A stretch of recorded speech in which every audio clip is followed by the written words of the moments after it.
नमस्कार, जय जोहार। छत्तीसगढ़ के खबरों के बुलेटिन जोहार छत्तीसगढ़ में आपका स्वागत है और मैं हूं आपके साथ राहुल सिन्हा। हम आपको पूरे छत्तीसगढ़ की सभी बड़ी और छोटी खबरों से रूबरू कराएंगे। तो चलिए शुरू करते हैं जोहार छत्तीसगढ़।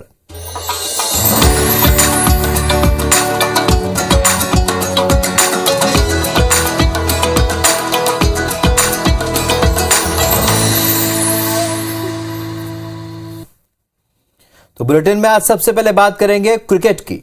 छत्तीसगढ़ की राजधानी रायपुर के शहीद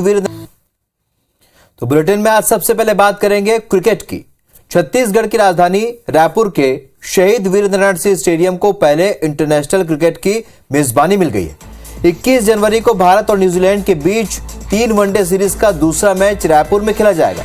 छत्तीसगढ़ क्रिकेट संघ ने उसकी जानकारी दी है। जानकारी के मुताबिक बीसीसीआई का दौरा और कार्यक्रम निर्धारण समिति की बैठक हुई और इस बैठक में न्यूजीलैंड दौरे को अंतिम रूप दिया गया है। इस दौरे में 3 वनडे और 3 टी20 मैच खेले जाने हैं। वनडे सीरीज का पहला मुकाबला 18 जनवरी को हैदराबाद में, जबकि दूसरा मुकाबला 21 जनवरी को रायपुर में और तीसरा मुकाबला 24 जनवरी को इंदौर में खेला जाएगा।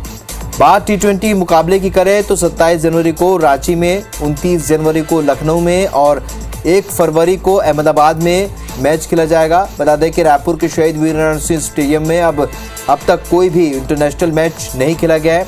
इसके पहले यहां पर आईपीएल और रोड सेफ्टी टूर्नामेंट का मुकाबला खेला जा चुका है।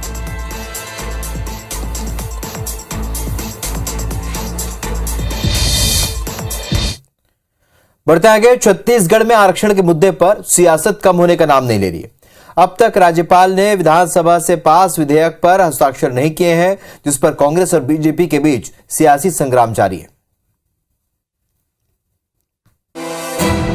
छत्तीसगढ़ विधानसभा से आरक्षण संशोधन विधेयक को पारित हुए 4 दिन बीत चुके हैं, लेकिन राज्यपाल अनुसुईया उइके ने अब तक इस पर हस्ताक्षर नहीं किए हैं। लिहाजा बुधवार को आदिवासी समाज के प्रतिनिधियों के साथ कैबिनेट मंत्री अमरजीत भगत राज्यपाल से मुलाकात करने के लिए पहुंचे। राज्यपाल से करीब 1 घंटे तक चर्चा की गई है। भारतीय जनता पार्टी का मानसिकता साफ है, तो नकारात्मक बात नहीं करना चाहिए।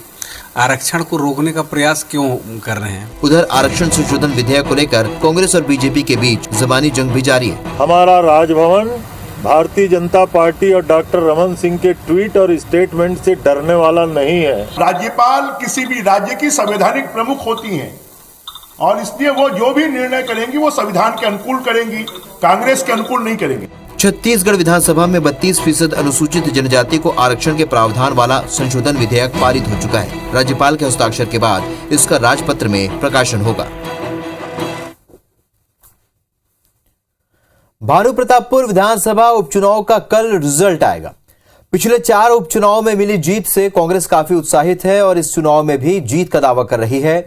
वहीं बीजेपी ने भी उपचुनाव में जीत की हुंकार भरी है।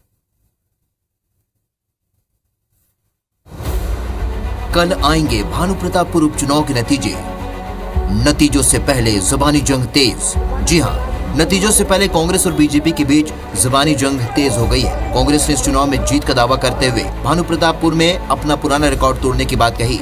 पिछला रिकॉर्ड तो टूटेगा, जो 26,000 था ना, उससे क्रॉस करेंगे, उसी के आसपास रहेंगे, बहुत ज्यादा तो नहीं। भूपेश बघेल बस्तर में जितना काम 15 साल में रमन सिंह नहीं किया, वो काम करके दिखाया। उसके लिए हम कांग्रेस पार्टी चुनाव जीतेगा। बीजेपी भी उपचुनाव में जीत का दावा कर रही है। वहीं कांग्रेस पर धांधली का भी आरोप लगा रही है। भाजपा की जीत सुनिश्चित है। अगर इन्होंने जिस प्रकार की हरकतें की है, गड़बड़ की है, तो जनता ने तो हमको जिता दिया। अगले साल विधानसभा चुनाव होने हैं, लिहाजा बीजेपी और कांग्रेस के लिए ये साख की लड़ाई है। कल पता चलेगा कि जनता ने किसके पक्ष में मतदान किया है। अब खबर आपके सरोकार से जुड़ी हुई। 11 दिसंबर से बिलासपुर नागपुर के बीच वंदे भारत ट्रेन शुरू होने वाली है, जिसकी तैयारी युद्ध स्तर पर जारी है। बिलासपुर और नागपुर के बीच ये ट्रेन 130 किलोमीटर प्रति घंटे की रफ्तार से दौड़ेगी। साउथ ईस्ट सेंट्रल रेलवे को जल्द नई और अत्याधुनिक वंदे भारत ट्रेन की सौगात मिलने वाली है। वंदे भारत ट्रेन के परिचालन को लेकर रेलवे ने युद्ध स्तर पर तैयारियां शुरू कर दी हैं। संभावना जताई जा रही है कि 11 दिसंबर को प्रधानमंत्री नरेंद्र मोदी नागपुर में ट्रेन को हरी झंडी दिखा सकते हैं। दक्षिण पूर्व मध्य रेलवे ने वंदे भारत एक्सप्रेस के लिए बोर्ड में प्रस्ताव भेजा है और अभी यह सैंक्शन नहीं हुआ है, अप्रूव नहीं हुआ है। रेल मंत्रालय ने नागपुर से बिलासपुर के बीच 130 किलोमीटर प्रति घंटे की रफ्तार से ट्रेन चलाने की अनुमति दे दी है। इसके साथ ही बिलासपुर में वंदे भारत के रैक के मेंटेनेंस के लिए यार्ड को भी तैयार किया जा रहा है। अगर हम जनरल बात करें, इस कोच की बात करें, इस रेक की बात करें, तो वंदे भारत 160 किलोमीटर प्रति घंटे की स्पीड से चलने वाली है। लेकिन चूंकि दक्षिण पूर्व मध्य रेल में जो मैक्सिमम स्पीड हमारे यहाँ है 130 किलोमीटर प्रति घंटे की रफ्तार से चलेगी। ट्रेन के परिचालन के लिए रनिंग स्टाफ और अन्य रेल कर्मियों को विशेष ट्रेनिंग भी दी जा रही है। हालांकि आधिकारिक तौर पर 11 दिसंबर से ट्रेन के परिचालन की पुष्टि नहीं हुई है। बिलासपुर में बन रहे मुख्यमंत्री भूपेश बघेल के ड्रीम प्रोजेक्ट का आज विधायक शैलेश पांडे ने निरीक्षण किया। प्रोजेक्ट में देरी पर उन्होंने ठेकेदार और अधिकारियों को फटकार भी लगाई। ये बिलासपुर की जीवनदायिनी अरपा नदी है। इस नदी में 12 महीने पानी रहे, इसके लिए शिव घाट और पचरी घाट पर 2 बड़े बैराज का निर्माण किया जा रहा है। 100 करोड़ की लागत से बन रहे सीएम के इस ड्रीम प्रोजेक्ट को पूरा करने की जिम्मेदारी जल संसाधन विभाग के पास है, लेकिन अब तक सिर्फ 55% काम ही पूरा हो पाया है। काम की रफ्तार धीमी होने की सूचना पर स्थानीय विधायक शैलेश पांडे ने इसका औचक निरीक्षण किया। प्रोजेक्ट की लेट लतीफी पर वे अधिकारियों और ठेकेदारों पर जमकर भड़के। बिलासपुर के जो दोनों बैराज हैं अरपा नदी के ऊपर, ये बहुत ही जीवनदायिनी बैराज है। शिव घाट का बैराज हो चाहे हमारा पचरी घाट का बैराज हो। विधायक की फटकार के बाद अधिकारी भी इस काम को तय वक्त पर पूरा करने का दावा कर रहे हैं। काम करने में ठेकेदार ने थोड़ा सा लेट कर दिया है, लेकिन जैसा कि विधायक महोदय, माननीय विधायक महोदय ने निर्देशित किया हमको, मई 2023 तक काम पूरा करने की डेडलाइन तय की गई है। अब देखने वाली बात ये होगी कि 6 महीने में क्या ये प्रोजेक्ट पूरा हो पाता है। सोमवार को अंबिकापुर मेडिकल कॉलेज अस्पताल के एसएनसीयू में भर्ती 4 नवजात की मौत हुई। मामले की जांच शुरू कर दी गई है। आरोप है कि एसएनसीयू में बिजली गुल होने से बच्चों की जान गई और अस्पताल प्रबंधन इसका खंडन कर रहा है। तो वहीं पीड़ित मां बाप लापरवाह प्रबंधन पर कार्रवाई की मांग करें ताकि जैसा उनके साथ हुआ हो वो किसी और के साथ ना हो।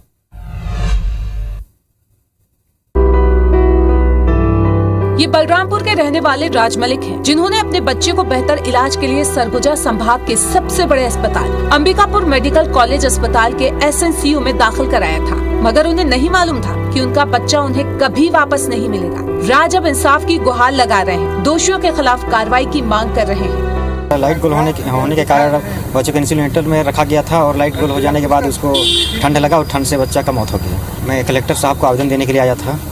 इधर मेडिकल कॉलेज के डीन ने लापरवाही से इनकार किया है। 4 बच्चों की आधे पौन घंटे के अंतराल में मौत हुई। हाँ, यह जांच का मुद्दा होगा कि ड्यूटीरत डॉक्टर ने स्वयं तो बहुत निष्ठापूर्वक काम करके अपने कार्य को अंजाम दिया है। अब सवाल उठ रहे हैं, दोषियों के खिलाफ कार्रवाई कब होगी? पीड़ित माँ बाप को न्याय मिलेगा? साथ ही आगे इस तरह की घटनाएं दोबारा ना हो, इसके लिए कोई बेहतर प्रबंध होता है या नहीं? इन सवालों के जवाब का इंतजार सबको है। धमतरी के ज्यादातर स्कूलों में शिक्षकों की कमी है, जिसकी वजह से छात्रों की पढ़ाई प्रभावित हो रही है। खुद विद्यार्थी शिक्षकों की मांग कर रहे हैं, जिसके लिए प्रदर्शन भी किया जा रहा है।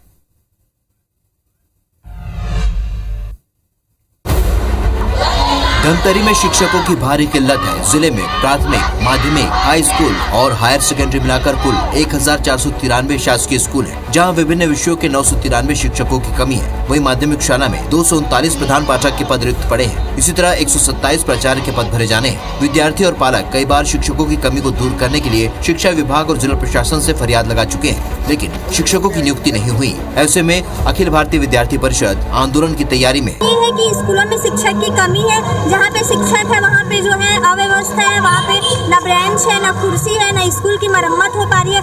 इधर डीईओ जल्द ही रिक्त पदों में नियुक्ति की बात कह रहे हैं। मिडिल स्कूलों में हमारे शिक्षक हैं, वहाँ पे भी शिक्षकों की कमी है, लेकिन जहाँ पे अतिशेष हैं उनको एडजस्ट करने का प्रयत्न कर रहे हैं और उस प्रकार से व्यवस्था बनाई जा रही है। गौरतलब है कि शिक्षण सत्र शुरू हुए आधा साल बीत चुका है। इसके बाद भी कई स्कूलों में कोर्स आधा नहीं हो पाया है, जो कि चिंताजनक है। भेंट मुलाकात के क्रम में आज सीएम भूपेश बघेल गरियाबंद जिले के बिंद्रा नवागढ़ विधानसभा क्षेत्र और महासमुंद के सरायपाली विधानसभा को करोड़ों की सौगात उन्होंने दी। इस दौरान सीएम ने जनता से योजना का फीडबैक भी लिया।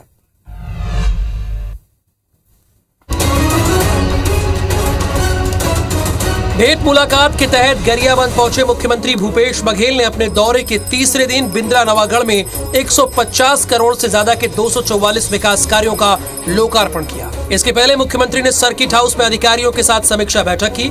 इस दौरान उन्होंने गोठान की स्थिति और धान खरीदी की जानकारी ली। साथ ही ओडिशा से सटे क्षेत्रों में अवैध शराब बिक्री पर अधिकारियों को फटकार लगाई। सीएम ने सरकार की योजनाओं का लाभ अंतिम शख्स तक पहुंचने के निर्देश दिए। गरियाबंद के बाद मुख्यमंत्री महासमुंद जिले के सरायपाली विधानसभा के बालौदा और भंवरपुर गांव में चौपाल लगाई। सीएम ने ग्रामीणों से सरकार की योजनाओं को लेकर चर्चा की। सरायपाली में मुख्यमंत्री ने 6 एम्बुलेंस को हरी झंडी दिखाकर रवाना किया। साथ ही बालौदा थाने के नवनिर्मित भवन का लोकार्पण भी किया। वहीं college, Atmanand school, open gym समेत सड़क निर्माण की भी सहमति दी। छत्तीसगढ़ में हाथियों का उत्पात थमने का नाम नहीं ले रहे। पत्थल गांव से लेकर धमतरी तक गजराज का आतंक नहीं थमने से लोगों में डर और दहशत है। ये 3 तस्वीर हाथियों के उत्पात की है। पहली तस्वीर धमतरी की है। जिले के सीता नदी उदंती टाइगर रिजर्व क्षेत्र में हाथियों के कुचलने से एक ग्रामीण की मौत हो गई। यहाँ के खल्लारी रिज गांव में 33 हाथियों का दल उत्पात मचा रहा है। जानकारी के मुताबिक मृतक श्यामलाल मरकाम अपनी पत्नी के साथ धान के फसल की रखवाली के लिए गया हुआ था। तभी गजराज का दल पहुँच गया और किसान को कुचल दिया। 1-1:30 बजे हाथी मन पहुँच गई और कुदा के पटक दिन, वहाँ से मौत हो गई। पेंड्रा के दमदम सागौन प्लांट में देर रात 43 हाथियों का दल पहुंचा। हाथियों के दल के आमद से एक ग्रामीण दहशत ज़दा है। इन हाथियों ने 4 ग्रामीणों की फसल और एक ग्रामीण के घर को नुकसान पहुंचाया है। बात पत्थल गांव की करें तो तमता, खरखट्टा और बालाझार में 40 से भी ज्यादा हाथियों का दल जमकर उत्पात मचा रहा है। हाथी खलिहान में रखे सैकड़ों बोरी धान को चट कर गए। हाथियों के दल को काबू करने में वन विभाग का अमला नाकाम साबित हो रहा है। लगातार बढ़ रहे हैं हाथियों के आतंक से छत्तीसगढ़ के कई जिलों में दहशत का आलम है।